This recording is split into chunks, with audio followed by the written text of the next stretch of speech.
Antes de tomarnos un café para ver cómo preparamos nuestra dieta y hablarles sobre cafeína, quiero, con la autorización de la Junta Directiva, permitirme una licencia.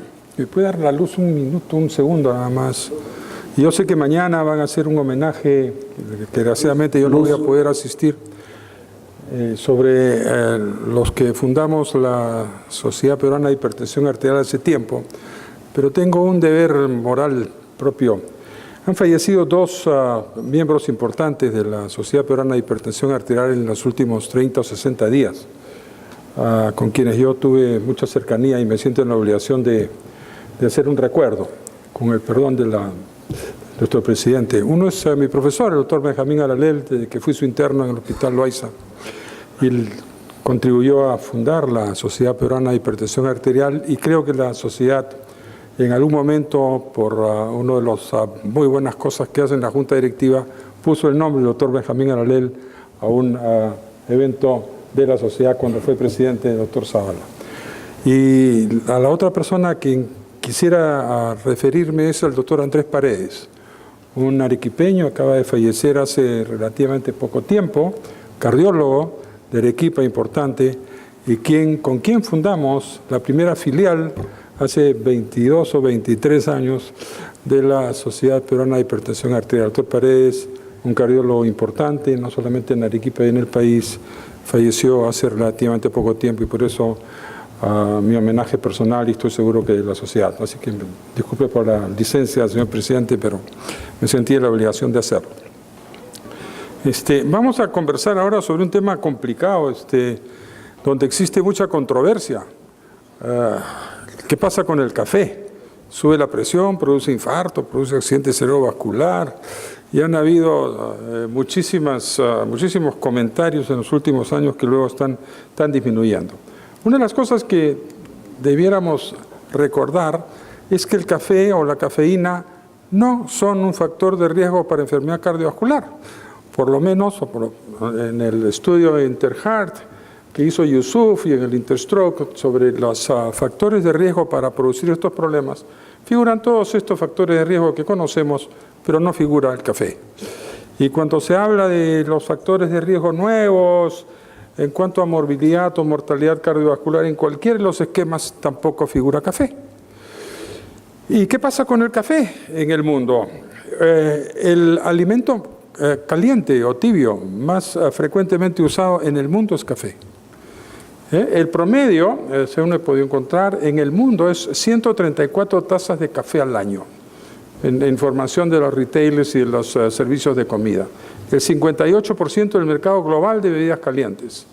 Si lo queremos comparar con el Perú, en Europa, 8 kilos de café persona por año. En Brasil y Colombia, 5.6, y en Perú, 650 gramos nada más.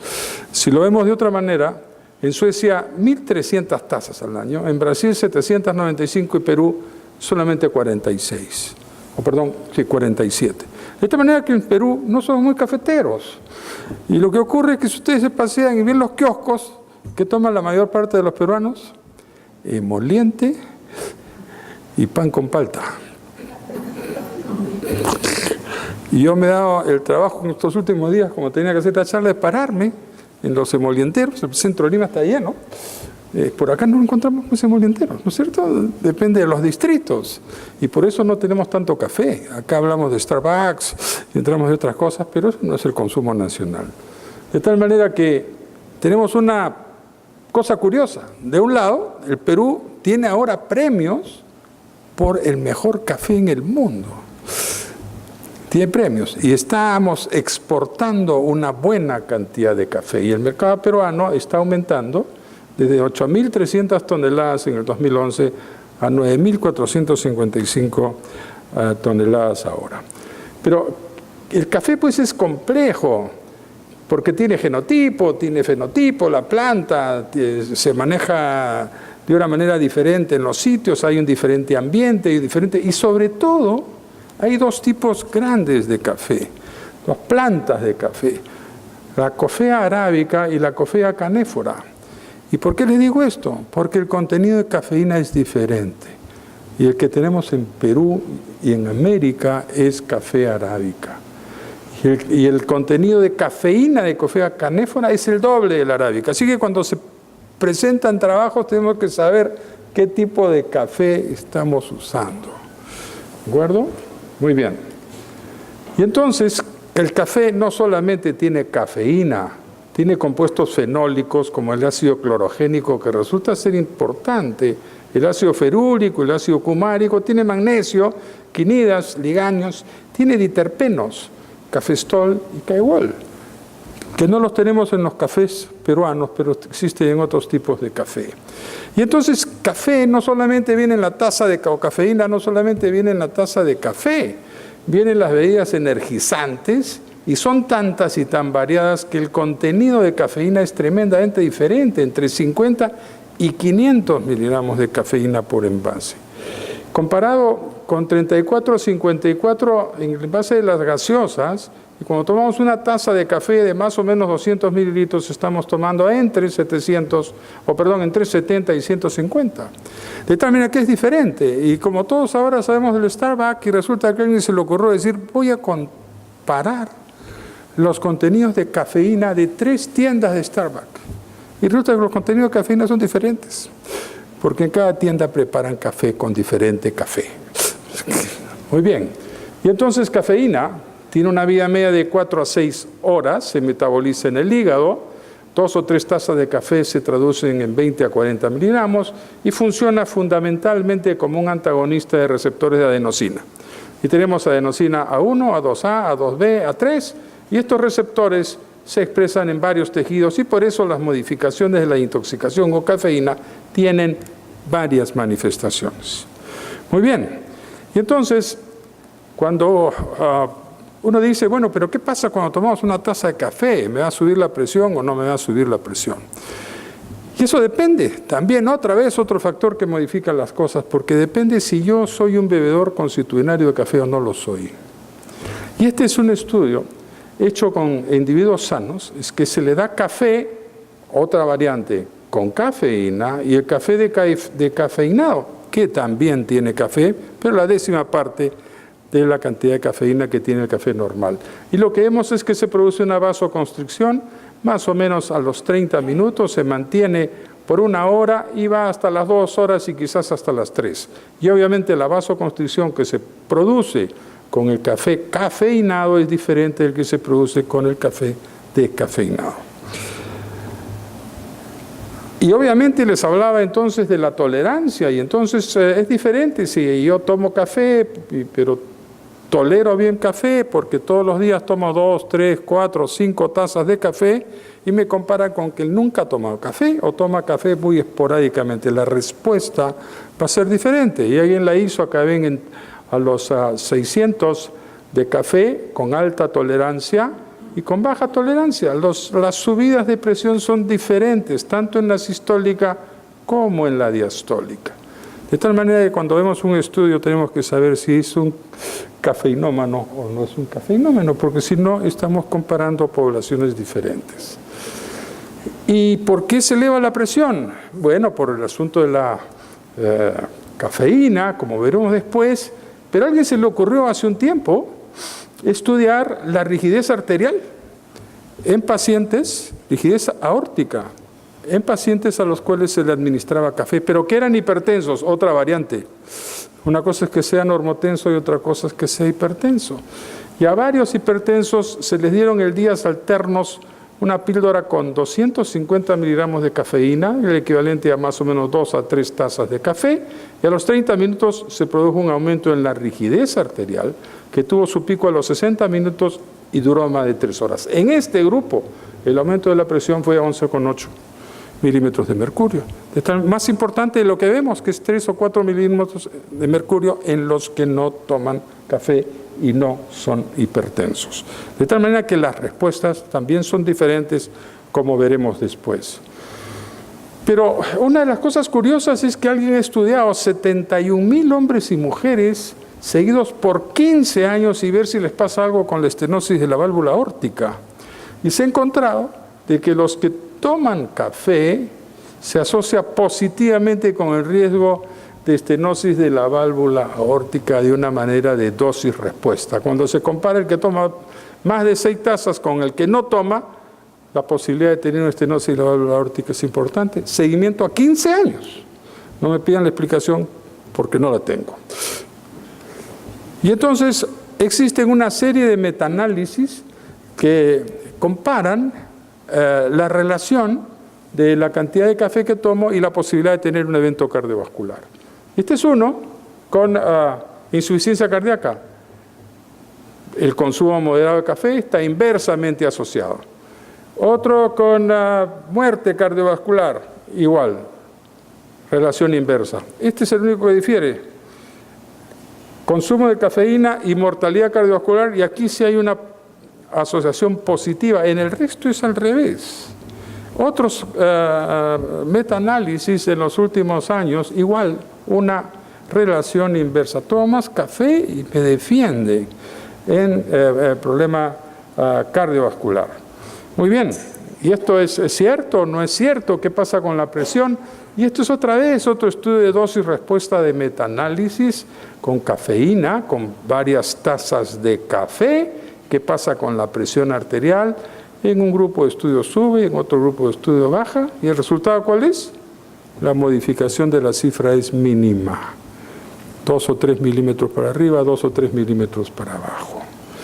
Y entonces, vamos al año actual. ¿Qué pasa con el año 2018? Y estas son, les voy a presentar muy rápidamente 2 estudios de metaanálisis bien grandes. Este es un metaanálisis de estudios de cohorte, de todos los estudios publicados hasta 2017, 243 individuos, de los cuales 58 fueron hipertensos, y los resultados es que el riesgo no se asoció a consumo de café, no hay una relación lineal. Es más, se observó en este metaanálisis que si yo tengo 2 tazas de café y lo comparo con 8, tengo un poquito menos de riesgo, o sea, me defiende, teóricamente me defiende tomar café.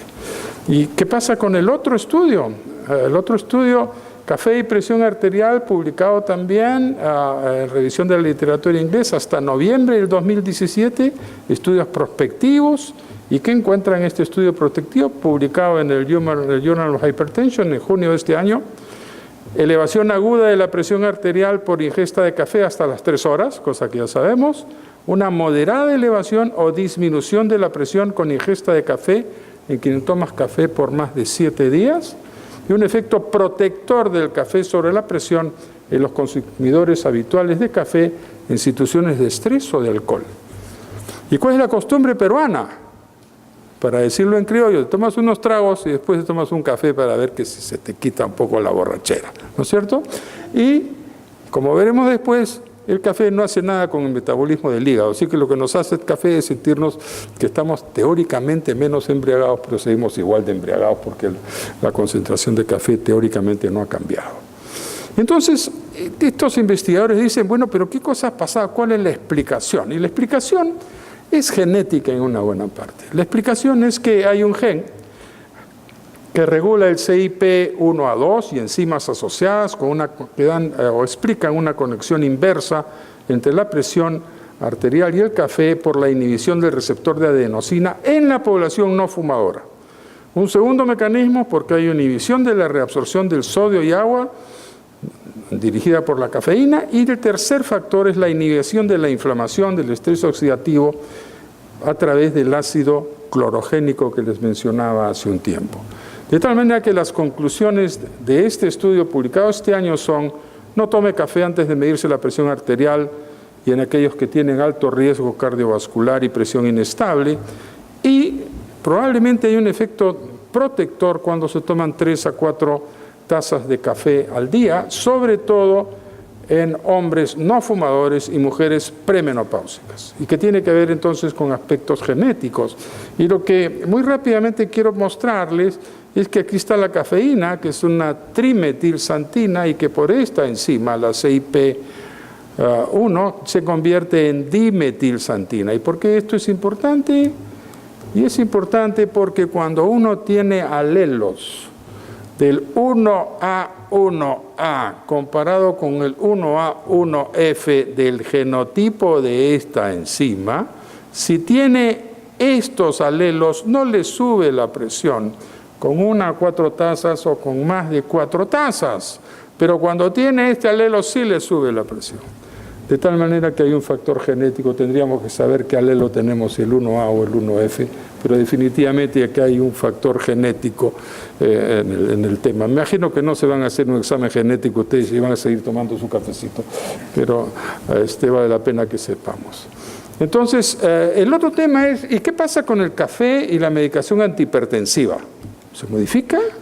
¿No se modifica? Y el único estudio que hay es, o que yo conozca por lo menos, es este estudio con felodipino. A un grupo de personas se les da con intervalos de una semana y después de evitar cafeína y medicamentos por 48 horas, normotensos, una semana le dan 2 tazas de café de 300 mililitros, café negro. La siguiente semana le dan felodipino 10 miligramos. Y la siguiente semana le dan café más felodipino. Oh, sorpresa. La sorpresa es que, por supuesto, quienes toman café les sube la presión. Agudamente son normotensos. No son personas que toman café todos los días. ¿De acuerdo? Son personas que han tomado café esporádicamente. ¿Y qué pasa? La presión aumenta con la ingesta de café después de 1 hora y hasta 4 horas. Pero cuando toman café más felodipino, aumenta más la presión. En vez de haber un efecto antihipertensivo que neutraliza el felodipino, lo que encuentran estos investigadores es que aumenta la presión, probablemente porque la cafeína neutraliza los efectos vasodilatadores del felodipino.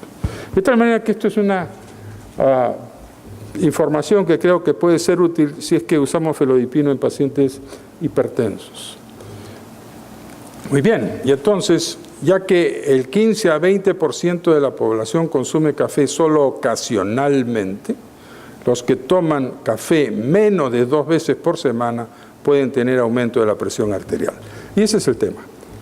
Si nosotros no tomamos café todos los días y tomamos un cafecito de vez en cuando, ese cafecito nos puede elevar la presión más que si tomamos café consuetudinariamente.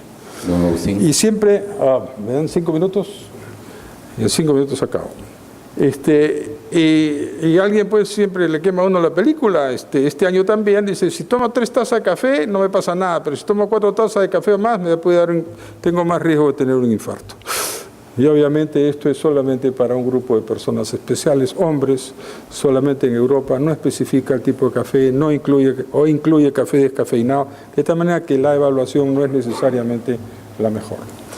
Y unos cuantos minutos, por favor, porque es parte de lo que tengo la obligación de hablar de las bebidas energéticas. Todos sabemos que este es uno de los problemas muy serios de salud. Cuando uno quiere en Estados Unidos estar mejor de salud, solamente al café le gana la vitamina B12 y la vitamina B6 en consumo. Es tremendo la cantidad de vitaminas que se toma. Pero lo que está ocurriendo es que el uso de bebidas energizantes en la juventud está trayendo más visitas a la emergencia. Y lo que está pasando es que quienes consumen estas bebidas energizantes son jóvenes. Son jóvenes y son niños en Estados Unidos y también en Perú. Cuando la gente de las universidades le pregunta, ¿quién de ustedes no ha tomado una bebida energizante en el último mes? Nadie levanta la mano. Casi todos han tomado su latita de Red Bull o de lo que fuera. Es increíble la cantidad de gente que está tomando. Y si ustedes toman un taxi en la noche, van a ir al taxista con una lata. Y esa lata tiene Volt. Y Volt tiene cafeína. Y eso es lo que hacen para mantenerse trabajando de noche. Y es lo que hace mucha gente, los estudiantes, para dar un examen o para estudiar, toman una buena cantidad de café. Lo que antes tomábamos café y ahora lo que hacen es tomar la bebida energizante. Y el problema es cuando no solamente lo toman, sino hay parches de cafeína. Y además hay diferentes concentraciones de cafeína en las diferentes latas.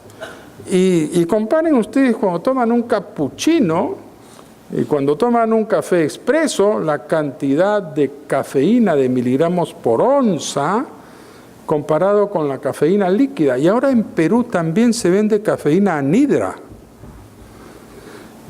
que la pueden conseguir en internet, se las ponen en su casita Y le dan en polvo cafeína anhidra y no es tan caro, vale 150, 160 soles según acabo de ver, y la gente se confunde. Y 3 se han muerto el año pasado en Europa porque tomaron, en vez de tomar un polvo proteico, tomaron el polvo de cafeína anhidra y tuvieron un efecto tremendamente severo. Y efectos severos vienen con taquicardias, con arritmia, con aumento de la presión arterial, muerte súbita. Aquí en deportistas aumenta la presión en deportistas dependiendo la marca de la bebida energizante, aumenta la sistólica 6 o 7 milímetros de mercurio, la diastólica no tanto, y aumenta también la frecuencia cardíaca. Visitas de jóvenes a la emergencia, 1.500 en Estados Unidos en el 2005, 20.000 en el 2011 y sigue subiendo. Y está subiendo en Perú también. ¿Y quiénes?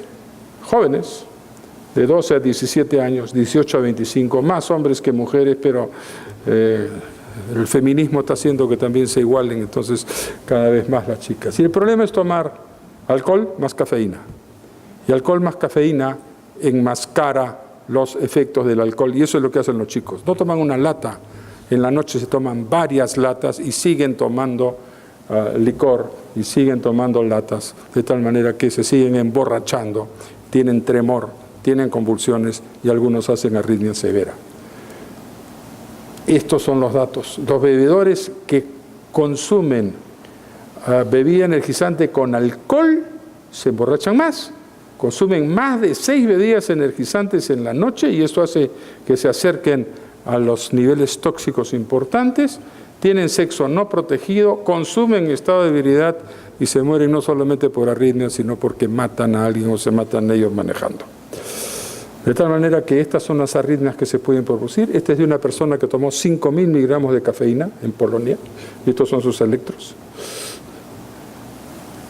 Y estos, simplemente ya para terminar, dosis letal, 80 microgramos por mililitro, eso es más o menos 5 gramos, el equivalente a 42 tazas de café, pero son mucho menos latas, mucho menos latas. Y entonces, dos diapositivos finales. Efectos cardiovasculares del café. Cafeína, de manera aguda, produce todo esto. Cafeína a largo plazo produce todo esto. Efectos deleterios, efectos probablemente benéficos. Y esto que no les hemos hablado, el diterpenos. Esto viene en café turco.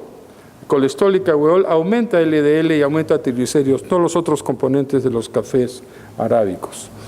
Finalmente, las recomendaciones de este año en personas sanas en comparación con consumir café. El consumo habitual de 3 a 5 tazas por día se asocia con una reducción en el riesgo cardiovascular.